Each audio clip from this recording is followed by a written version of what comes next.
Uh-oh.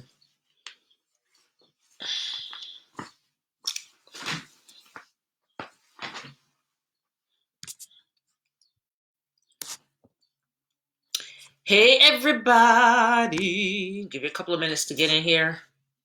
Come on in the room. Hey, hey, hey. Is my light ready? See if I can start. Most of you guys are probably watching the Babyface and the Teddy Riley battle. So I'll forgive you for tonight. So come on in here. We're about to start in about a quick minute. Sure, I could have accentuated.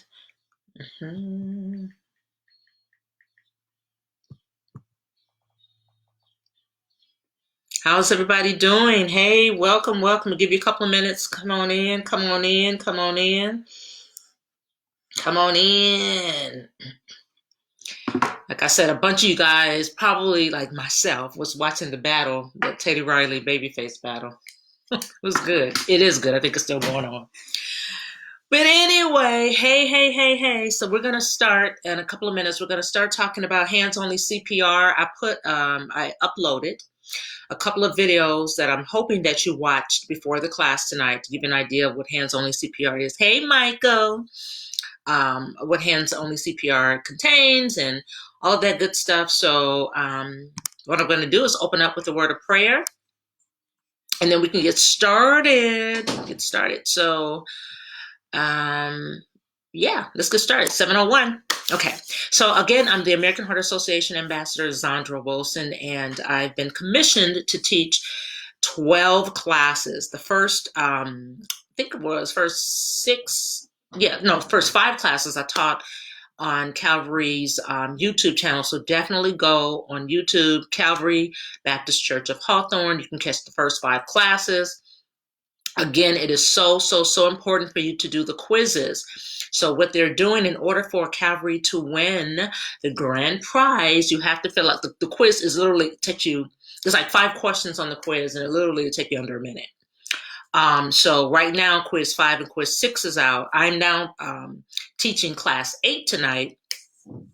So basically we're ahead of the game is what I'm saying. So all you have to do is look at the PDF that I've uploaded in the group, listen to my teaching, and some of this stuff you just may know off the bat. So make sure that you fill out the quizzes. If you don't have time, email me, text me, and I can do it for you. You know, that's how we get credit. It's so simple, it's so easy, and it's basic questions. And all of this information is really designed to help you. So, okay, to make sure I don't have anything I'm starting off with. Hey, Sheila.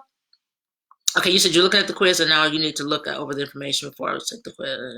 You saw the CPR information on the resource board or something similar. Yeah, with CPR quiz is not out yet, Sheila. The only 2 quizzes that's out is the smoking quiz and the heart attack quiz. So that's quiz 5 and quiz 6. Just do those 2. Quiz 7 is coming out this coming Saturday. And then quiz 8, which is the class tonight, the following week. So just worry about the first 2 quizzes right now. If you're very, very ambitious, you can go ahead and do quiz 6 and 7. You guys have the information, but just, it's up to you. But yeah, it's empoweredtoserve.org /quiz 5 or quiz 6 or quiz 7 or quiz 8, all the way up to quiz 12. So that's the easiest way. And I can type it. Let me type it right down in the comments section. So you guys will be able to see. So it's always going to be under empoweredtoserve.org /quiz 5, empoweredtoserve.org. Then it's quiz 6. And then after that, it'll be quiz 7, quiz 8. Yeah, is this the right one? Yeah, hold on, let me redo this one. Edit. Yeah, so this is the easiest way. And I will always upload it in this group. So, okay, let's get started. Hands only CPR. As you know, before it used to be hands only as well as breath. So let's talk about that a little bit. This is really good information. And wait till you hear these statistics, and you're going to be so excited that you're in this class tonight. Okay, so what is Empowered to Serve? Empowered to Serve is a program basically through the American Heart Association where it's each one teach one. So the information that you are learning in these classes, what they're hoping that you will do is go and bring it back to your family, to your loved ones, whoever. Tell somebody about how to save a life. And you want it to be able to save a life, including your own. The mission is to be a relentless force for a world of longer, healthier lives, especially in the African American and the people of color community.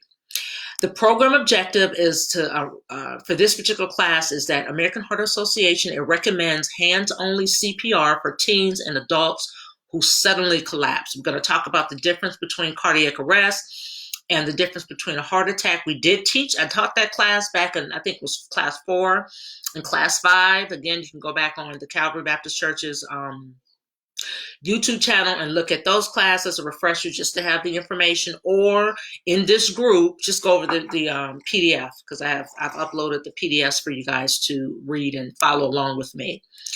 By the end of this lesson, you'll be able to share with a loved one how to learn hands-only CPR by watching a fun 60-second online video. I put it up in the group. It's in the announcement section. It's a 1 minute long. You can go ahead and click on that and watch that after this particular session. Know what to do when you need, or know what to do. Call 911 or for other emergency help. We always know 911. So again, hopefully you look at the video. It's they have you pumping the chest hard and fast to the song "Stand Alive." Stand alive, stand alive. I can't sing. Stand alive. So anyway, that's what they use for this particular video to kind of keep in your head how to do these chest compressions. Okay, CPR stands for what? Cardiopulmonary resuscitation. By pushing hard and fast on someone's chest, you are performing chest compressions, which act like an external heart, helping to pump blood to the vital organs such as the brain. Is someone having a cardiac arrest? Don't feel helpless. Why would you avoid calling 911? Here's some reasons. Because of language issues. We live in California, where we have a lot of very thick accents from different countries, and Spanish, our Spanish-speaking friends. So sometimes people get discouraged from that. Payment concerns. A lot of times misinformation is out there where they think they're going to have to pay if they call 911. Fear of getting in trouble if you're an illegal, or if you're on the run or whatever. Just keep it real. We don't want the law to know nothing about us, but it's a life, that's at stake here. Immigration status. So these are 4 reasons typically why people don't call 911 and people die. People are dying. What is hands-only CPR? Hands-only CPR is CPR without mouth-to-mouth breaths. Hands-only CPR just takes 2 steps to save a life. Call 911, push hard and fast in the center of the chest. People were getting tripped up on how many times do I call, because before you did the 15 compressions and then you did the 2 mouth breaths, right? So people don't want to kiss people nowadays, especially now with COVID-19 and with the HIV virus that was out there and all this other stuff. People are just not doing it. They're afraid. But you can still save a life if you do something. So calling 911, and let me say this too with our community. We're gonna call everybody but the 911. We're gonna call Aunt Jane, brother Stewart. When someone passes out, we typically call other people. I don't know where we get that from. When there's something going on, we typically will call other people before we call to get help. I don't know why we do that, but it is what it is. Hands-only CPR can help teens and adults. Hands-only CPR can help teens and adults who suddenly collapse and stop breathing. So if someone's collapsed and stops breathing, they only have a moment, a very small fraction of time before they pass away. Hands-only CPR performed immediately can make a difference. It is not for use with infants and young children. Again, teens and young adults. Keep that in mind, teens and young adults. What is cardiac arrest? If someone collapses and stops breathing, they're most likely in cardiac arrest. People can have a heart attack and still be talking, A lot of people have had heart attacks and didn't know they had a heart attack. Cardiac arrest, you out. Cardiac arrest is when the heart stops beating. Cardiac arrest is triggered by an electrical malfunction that causes the heart to have an irregular heartbeat. 7 out of 10 cardiac arrests occur at home or in the residence. 7 out of 10. So guys, that's why it's so important for you to know it.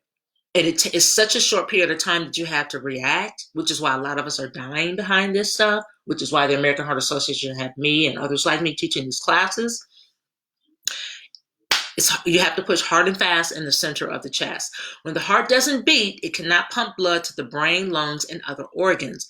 It may be abrupt and unexpected.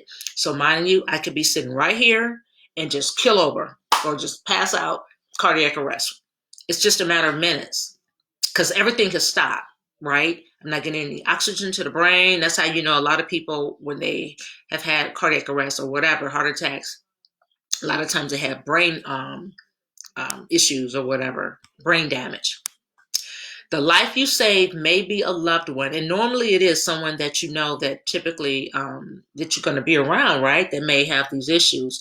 About 1 out of every 10 people who suffer cardiac arrest out of the hospital survive. Cardiac arrest can happen to anyone at any time. Many people appear healthy with no known heart disease or other risk factors. African Americans, check this out, African Americans and Hispanics, Latinos are less likely to receive bystander CPR and to survive. Come on now, y'all. Come on now, talk to me. Why is that? Why is that? Why don't we like to help people? We're less likely to receive help if we pass out. Heart attack is a circulation problem.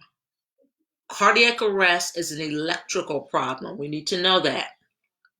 Cardiac arrest, what is it? Let me hear you say it. Electrical problem. The heart malfunctions and suddenly stops beating. Heart attack, the blood flow is a blockage. Okay, so if you have a blockage, you know, we talked about this in the class. Some women have the feeling in their neck, their chest, or whatever. Sometimes it's not, because a lot of times we think of like the Fred Sanford from Sanford and Son with grabbing the heart. It's for women, it's typically not like that at all. It's all kind of crazy symptoms, like stuff you wouldn't even think would be associated with a heart attack. So that's why it's so important for us to know the symptoms and the signs. A heart attack may cause cardiac arrest. It does not always cause cardiac arrest. So bottom line, you may have a heart attack. You could be up and talking and then you just pass out. What do? Call 911 and you stay on the phone. Call 911 and stay on the phone. Again, okay, so let's talk about this again. What is a heart attack? It's a blockage issue. What is cardiac arrest? The heart malfunctions. Call 911 and push hard and fast in the center of the chest. These are just things that this is basic stuff you're going to need for the test. After calling 911, stay on the phone until the dispatcher provides further instructions. As a bystander, don't be afraid. Your actions can only help. A lot of times people have pacemakers and, and I get it. You have some women that are big breasted and you have to take off their shirt. And so a lot of people are not fooling with that because of the sexual harassment laws and people can be sued. So it's understandable. Why sometimes it may be uncomfortable. You know what I'm saying? But if I think at that point it becomes a moral issue in the spirit. For us, we're a Christian group with the Spirit speaking to you.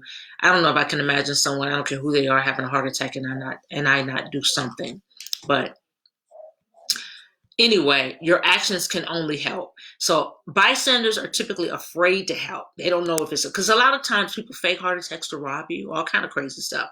So you can only help. And we get it. The American Heart Association understands. So call 911 right away. So at the end of the day, if they're trying to rob you, you call 911 first. You do that first.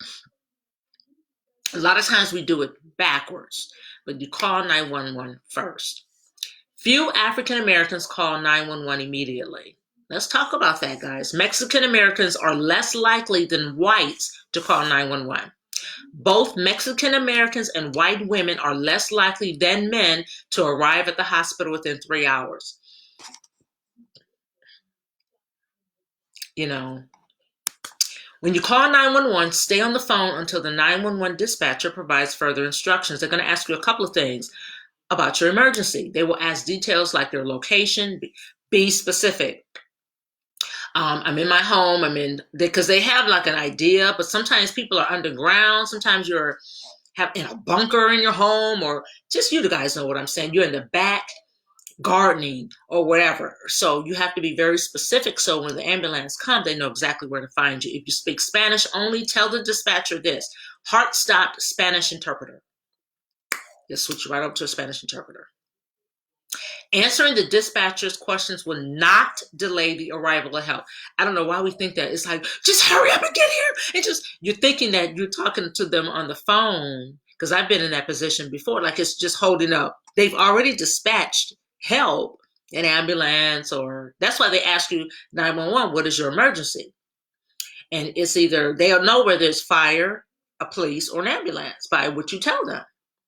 Sometimes, knowing us, normally we're like, send an ambulance. You know how we do it. Or send the police. We're going to tell them what to send, right? And then we start explaining to them what our emergency is. So it's not going to delay help. Hands-only CPR can help save a life. 70% not prepared to act don't know CPR or CPR trained lapsed. 30% prepared to act. So bottom line, 70% of us don't know what to do. We're not prepared if someone drops in front of us. We will panic and we will start calling somebody else. Someone drops in front of us. Hey, John, Sheila, come here. We're going to do all of that before we pick up this phone and call 911. Prepare yourself today. View the hands-only CPR. And the good thing about it is that you're going to know the symptoms. So you'll have a very good idea if the person is having a heart attack. And I get it. A lot of people don't want to call, and I don't know if this is true or not, because who's going to pay for that ambulance bill? And they're going to charge whoever called. I have heard that before. The laws are crazy, so I get it. I've heard that. I don't know if that's true about California or not, that if you call for someone else, that you're going to be charged with that bill, which could be 15 grand. As opposed to the person that they're picking up, and suppose they come and the person leaves or something like that. So I get it. Trust me, I get it. So again, when you get a chance, look at the hands-only CPR. It's only 2 steps to save a life. Now, if it's a loved one or someone you trust, and we're recommending that you do the whole shebang. You do the mouth compressions and you do the chest compressions. If you're comfortable and if it's someone you know, but they've broken it down to hands only so everyone can help, because people are just not helping. They're not. When you think of CPR, you think of mouth, breath in the mouth, and also chest compressions. So they want to make sure that they're trying to take away the stigma that you can still save a life with hands only. Can I get in trouble for helping? This is what I was just talking about. Good Samaritan laws vary significantly from state to state. So some states, if you start helping, you cannot stop. It's against the law. Some states, it's mandatory that you help. You cannot watch somebody drop dead and not do anything. If you have some concerns about liability, check your state laws. I do know that, I don't know if it was Ohio or Michigan, but yeah, if you start, you can't stop. You have to keep going. What if someone has an injury? Can I make the situation worse by doing CPR? A lot of times we're afraid we're going to crack a rib. You probably are going to crack a rib because you have to push so far down in the center of the chest. Can't worry about that. What you're doing is you're pumping that heart for them. The heart is buried in there. It's under that rib cage, right? That's protecting the heart.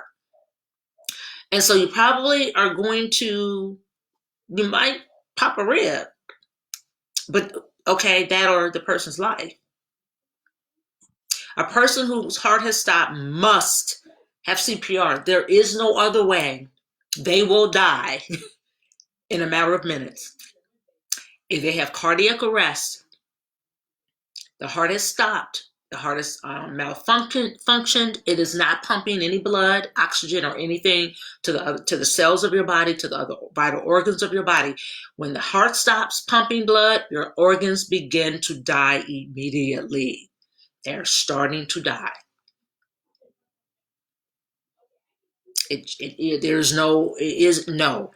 That person is dying. Again, what if you do the CPR wrong? Question. You've just watched a short video. I have no other formal training. What if I do it wrong? Anything is going to help than not doing nothing. At least you tried, right? At least you tried. Without CPR, the person is going to die. Keep that in mind. Remember, hands-only CPR. Hands-only CPR. What is it? Call 911. That's why with us, we're at an advantage because most of us keep our cell phones nearby. Back in the day, you remember you had that house phone. And then back then too, very, very rarely were people home by themselves. And just think back, really back in the day when they didn't have a phone at all. How do you think, you know what I'm saying? They didn't have a phone at all. They had to call down, go down to Sister Mary's house down the street or whatever, or send someone. So we keep our cell phones with us. So call 911. And the phones now have locations, on our phones now. So there's so many different ways that we can help. So call 911 before you do anything else. Then get on the ground and start pumping hard and fast. Here's also the other issue. If the person can talk and they are awake, this is very, very important. You ask them, can I help you?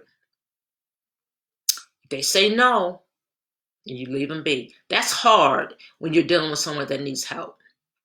As soon as they pass out, then you can help them. And some people are like, no, they told me no, but that's when the Good Samaritan law will protect you. But yeah, so that's something to keep, just to kind of keep in the back of your mind. Let me see if I have any more notes for you guys. Share what you've learned. Spread the word. Give 5 people you care about the power to save lives. Ask them to watch the hands-only CPR that's in this group and the 2 steps to staying alive. Okay? Again, your voice matters. We all have the power to make a difference by speaking out for policies that help build healthier communities and healthier lives. Join You Are the Cure today and be among the first to know when major policy initiatives pass or when your help is needed to advocate for a healthy future. That's text EMPOWER, EMP as in Paul, OW as in Wilson, ER to 46839, and you can join You Are the Cure. And the bottom line is that these classes, again, are designed to help you to be able to save yourself and to save someone else. You can help us work to draw communities together on the path to building, left my water in the other room, to building a sustainable culture of health. Go to empoweredtoserve.org. All of the information is there. Sign up to become an ambassador and learn how you can be a part of the movement. So I believe that's it. We appreciate your thoughts. Any questions? Let me check the comment section if you guys have any questions for me. Hey, Keisha. Okay, so let me know if you guys have any questions. Again, I'm quite sure what they're going to ask you will be something as simple as, what are the 2 things that you've learned with hands-only CPR? Just say, you don't have to use breath compressions, but call 911 and push hard and fast in the middle of the chest to the song Staying Alive. There's Good Samaritan laws. What's really important is for you to know these statistics when it comes to our community. That's so important. Few African Americans call 911, and Mexican Americans are less likely than whites to call 911. This stuff is just amazing. Know the difference between a heart attack and cardiac arrest. Okay, so again, heart attack is when something's blocked. That's when you have those stents and things of that nature. Cardiac arrest, it's a malfunction. It's an electrical problem inside of your body. Okay, so that's it. Guys, 7:30 is when the you guys who are with the Weight Watchers, they kick off on Zoom. Everything, of course, as you know, is virtual. And so, guys, I don't want to keep you from that class. So if I don't have any questions, then I'll go ahead and wrap this up. Again, look at those videos, and then hopefully you've learned something tonight. Okay, so that's it. No questions? Okay, everybody, have a great night. Bye-bye.